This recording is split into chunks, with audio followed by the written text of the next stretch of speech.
Com toda a certeza desse mundo, Bernard Cornwell é meu autor favorito. Até agora eu já li 15 livros do cara e nenhum deles passou perto de ser mediano. Tudo que eu li dele até agora foi excelente. Crônicas Saxônicas, por exemplo, pra mim é uma parada de outro mundo. Tanto que eu já li a saga 2 vezes e olha que eu não sou de reler livros não. E eu não sei o que é que faz os livros serem tão bons. Talvez seja a escrita dele, a maioria dos livros que eu li do autor eram em primeira pessoa, que é uma parada que eu gosto muito, mas eu não sei se é isso. Sei lá, não dá pra explicar. Eu só sei que eu sou fanboy. Meu nome é Bernardo e o livro de hoje é O Arqueiro, A Busca do Graal, volume 1. Essa resenha é extremamente tendenciosa e eu admito que eu sou incapaz de ver defeitos nos livros do Cornwell. E se você não curte esse autor, escuta o episódio mesmo assim, porque você pode não gostar dele, mas gostar desse episódio. Cola comigo e vamos fazer os franceses lutarem à sombra.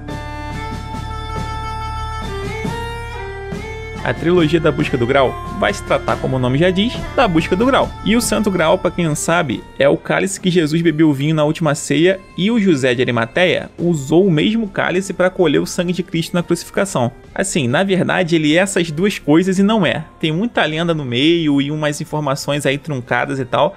E o melhor que eu posso fazer é deixar o Nerdologia de História aí na descrição, o episódio que fala sobre o Santo Graal, que aí dá pra ter uma ideia melhor dessa parada. De qualquer forma, é uma relíquia sagrada brabíssima. Acontece que no primeiro livro, nós não vamos ter uma presença tão forte assim dessa trama do Graal não. O arqueiro ainda é só o comecinho dessa história. O livro conta a história do Thomas, um arqueiro inglês que nasceu e foi criado em Hookton, uma pequena vila de pescadores que aparentemente não tem nada a oferecer. Só que na manhã do domingo de Páscoa do ano de 1360, a vila foi saqueada, seus habitantes mortos, as casas queimadas e sua relíquia sagrada roubada. Sim, havia uma relíquia secretamente escondida em Hookton. Suspensa nos cãibros da igreja estava a lança que São Jorge usou para derrotar o dragão. Mas o Arlequim, um francês desgraçado, tinha outros planos para a lança. Thomas foi o único sobrevivente do massacre e jurou vingança. Não só mataria seus inimigos, como recuperaria e traria de volta a Hookton a lança de São Jorge. Eu já vou começar dizendo que eu me surpreendi um bocado com a temática da trilogia e a sinopse desse primeiro volume. Acho que é porque me soou como algo pulp. Essa parada de Santo Graal e lança de São Jorge tem uma estética muito aventuresca, que é muito bom. E o Cornwell ele sempre pauta os livros dele na história, então mesmo sem ter lido o final da trilogia, eu acredito que o Santo Graal vai terminar perdido ou esquecido, porque muito provavelmente o Cornwell não vai inventar onde o cálice foi parar. E na minha cabeça, já imaginando que o cálice foi perdido, ele depois seria encontrado por, sei lá, nazistas malignos, igual no Indiana Jones, e isso por si só me deixou ansioso para ler. Eu só não peguei o livro antes porque eu sempre associava o Cornwell à narração em primeira pessoa. Dos 15 livros que eu li dele, 13 eram em primeira pessoa, e esse não é. Então eu deixei um pouco de lado por conta disso, e eu me arrependo muito, porque é um livro excelente, e eu vou te provar aqui. O livro ele já começa com Hookton sendo atacada, o Cornwell ele vai direto ao ponto. Mais ou menos direto ao ponto, né? Porque ele joga o problema na sua cara, a vila é massacrada, a lança de São Jorge é roubada, só que o Thomas ele não vai entrar na busca pela lança logo de cara. Ele acaba indo por outros caminhos, mas a história puxa ele de volta, quase que contra a vontade dele, o que é um certo padrão nos livros do Cornwell. A estrutura dos livros dele tendem a ser um pouco semelhantes entre si. E eu não encaro isso como um defeito não, porque é a maneira dele de contar as histórias que ele conta, e funciona muito bem. É o que eu falei, 15 livros do cara e eu ainda não me cansei. E se tu não planeja ler tudo dele numa tacada só, você provavelmente não vai chegar nem perto de se cansar também. Porque, por exemplo, a sensação de perigo é gigante em todos os livros. Você sabe que o Uhtred, lá do Crônicas Saxônicas, não vai morrer no primeiro livro, mas você fica com medo pelo cara mesmo assim. Por quê? Porque é a fórmula do Cornwell, e ele sabe muito bem como usá-la. E aqui no Arqueiro funciona muito bem também. E sendo um pouco sincero aqui, eu achei que eu não ia gostar muito do Arqueiro por conta do personagem principal ser um arqueiro. Eu achei que não fosse ter as batalhas iradas que tinham nos outros livros, quando a parada era parede de escudo contra parede de escudo. Na verdade eu sabia que teriam as batalhas, mas eu achei que ia ser meio maçante. E obviamente que eu me enganei, né? Não fazia sentido essa minha preocupação, porque as batalhas continuam excelentes e a sensação que dá é de você estar lá no meio com os caras. Nessas passagens eu frequentemente paro de ler só para poder ficar imaginando e degustando aquele momento ali. E você sente no livro o que era ser um arqueiro de verdade, cara. A exaustão que era uma batalha, o desespero quando as flechas vão acabando.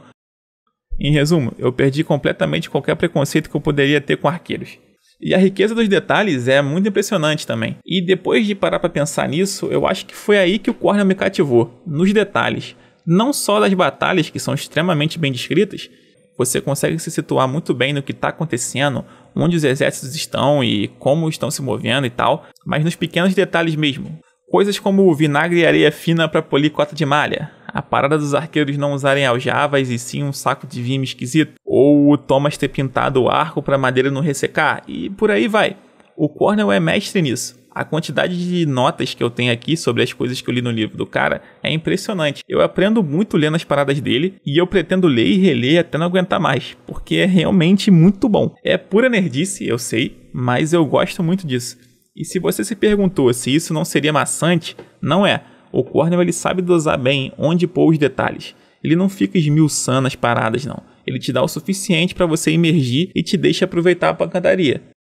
O Arqueiro é um livro excelente. A trama flui muito bem. O contexto histórico é muito, mas muito bem feito. O Cornell ele é historiador. Ele sabe do que ele está falando e tu sente a propriedade ali. O quanto de pesquisa ele fez. A gente tem um pequeno recorte da Guerra dos 100 Anos e no final do livro o Cornell te fala quais batalhas foram de fato reais e quais não.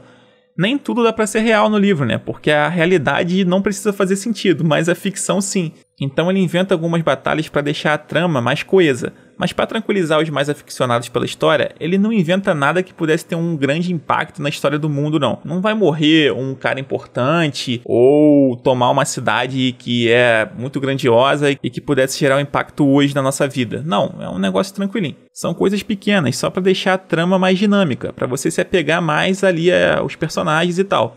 E eu só tenho uma criticazinha aqui para fazer, bem de leve mesmo, só para não falar que eu não falei nada de ruim. É que existem algumas coincidências, vamos dizer assim, no livro. Aquela sensação de novela da Globo, onde os núcleos se esbarram ao acaso. E isso é uma parada que me pega um pouco. Não chega a me incomodar nesse caso aqui, porque são poucas situações, mas é o tipo de coisa que me salta aos olhos. Eu percebo ali uma certa facilitação da trama. Não é errado, mas tá ali.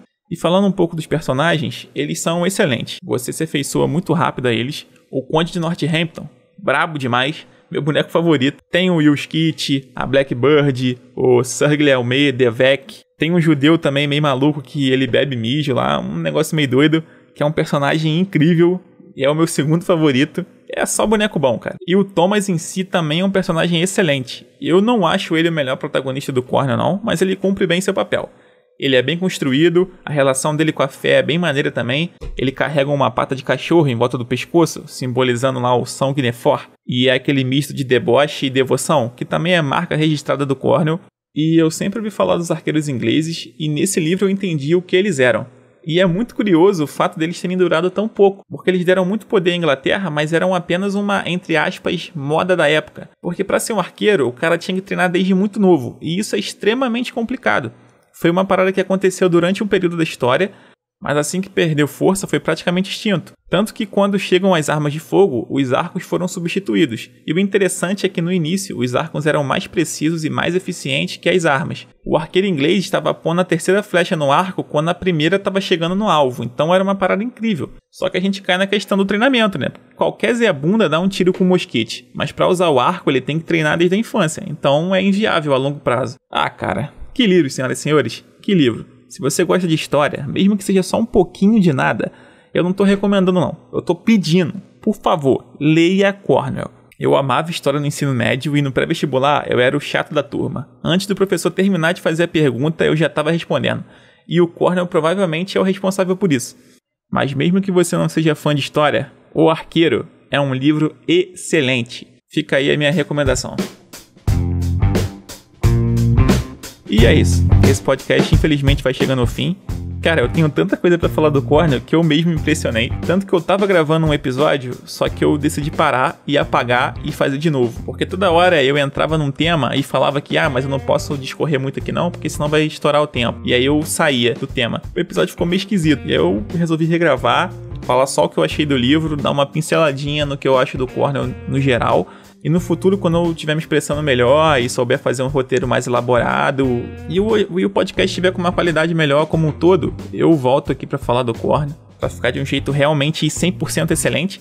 Não que esse episódio não esteja, mas eu acho que para falar do autor eu gostaria de falar dele, só dele, e não misturar na resenha de um livro. E eu só queria dizer que eu amo ler por causa do Cornell, ele representa muito pra mim, e eu vou te entender se pra você ele não foi isso tudo, e você pode deixar seu comentário aí tentando me convencer do contrário. A probabilidade de você ter sucesso é nula, mas a discussão vai ser boa e amigável, eu prometo. E se por um acaso você for com vontade de comprar o Arqueiro, se você puder comprar pelo link aí da descrição, eu agradeço muito, porque assim você ajuda o Iletrados a crescer. O preço do livro continua o mesmo para você, mas eu ganho uma pequena comissãozinha, o que me ajuda a adquirir novos livros e quadrinhos. Hoje, na data de gravação e publicação desse podcast, o Arqueiro tá R$17 na Amazon, precinho excelente. E se você tiver o Amazon Prime, então o frete é grátis. Aí, meu filho, aí é sucesso demais.